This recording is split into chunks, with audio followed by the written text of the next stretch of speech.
Yan mga kamaskara, magandang umaga po sa inyong lahat. Bali, yung mga manok natin, sinanay ko na talaga dun sa ginawa nating DIY na pakainan. Kasi mahirap na, baka magkasakit pa gawa ng yung langgana na pinapakainan natin sa kanila, pakainan nila, naapakan nila yung mga pagkain, so nadudumihan din nila. Kaya sinanay na natin sila doon. Kaya hanggang ngayon yan, sanay na sila dyan. So pero hindi natin inalis yung yung planggana kasi yan binigyan natin sila ng malunggay. Dahon ng malunggay mga kamaskara. Iiwan ko lang yan dyan para merienda nila mamaya habang nasa trabaho tayo. Kasi minsan gabi na ako nakakauwi, minsan alas 6, alas 7. Pagdating ko, gutom na sila. Kaya iniwanan natin ang merienda. Ayan inuumpisa na nila yung dahon ng malunggay. Yan. Pero yung halo ng pagkain nila mga kamaskara, ganun pa rin yung repolyo yon na tinadtad natin, iniwa-hiwa natin sa maliliit at hinalo natin sa kanin. Kanin na po ang pagkain nila mga kamaskara, gawa ng wala na silang feed sa ilang araw na. Tapos yung pasta, ilang araw na rin ubos. So ipinagsasaing na lang natin sila ng kanin. Ayan, naguluhan pa sila kung anong unahin nila, yung pagkain nila o yung merienda. Ayan yung iba na talagang hinahanapan nila yung pagkain nila dito sa bandihado, talagang binabalik-balikan pa rin nila to, yung bandihado nila. Pero hindi na natin linalagyan ng ng feeds, yung lalo yung basa, hindi na natin linalagyan yan. Ang nilalagay ko yan katulad yan, mga dahon-dahon tulad ng malunggay, yung dry para sa kanilang merienda yan. Yan mga kamaskara. Ang lakas na niyan tumilaw mga kamaskara, kahit nandiliit pa. So napaka sisigla na nila.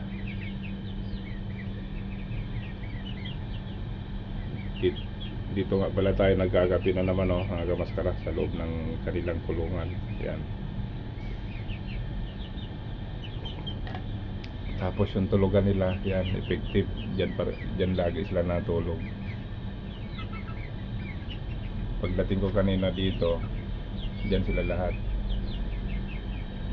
So nagsibabaan lang kasi siyempre nakita nila tayo na na may dala ng pagkain. Mamaya lang ubos na yung binigay ko na yung puno yan dyan sa DIY natin na pakainan. Ubos yan mamaya. Kaya pagdating ko, gutom na sila. Hindi ko naman pwedeng damihan kasi mapapanis, baka hindi maubos, mapapanis yung kanin. Aba, kumikikig na yung isa ha. Yun yung lalaki, kumikikig na.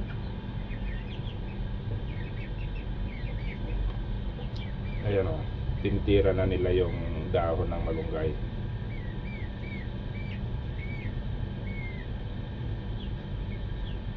Maganda rin kayo sa manok yan mga kamaskara. Maganda nga sa tao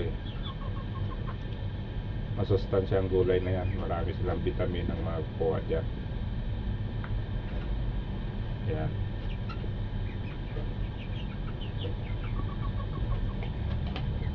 Itong isa astig tong isa, yung kumakain ng malunggay, yung lalaki, kumikikig na.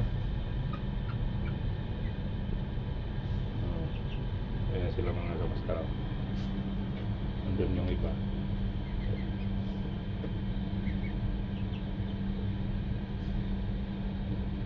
Wala lalo silang magana sa bigas. Yung 4 na gatang 4 din na kainan nila. So halos 2 araw lang,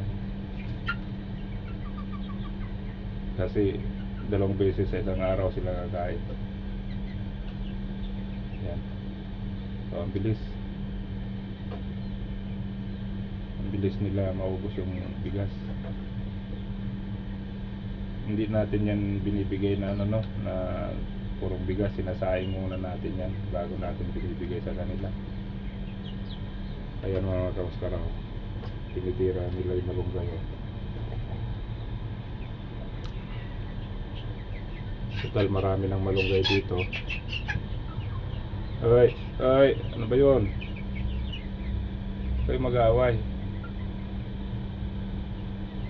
Kayo na nga lang nandito sa loob eh. So yun mga kamaskara, maraming pong salamat sa inyong lahat ha, sa walang sawang suporta, at sa masugid nating mga taga-suporta dyan, sa lahat po ng mga padaan sa ating munting channel. Maraming pong salamat sa inyong lahat. Nakakatuwa lang to pagmasdan mga to. So yun mga kamaskara, maraming pong salamat ulit. At itong mga alaga natin mag-away-away na, tatapang na eh.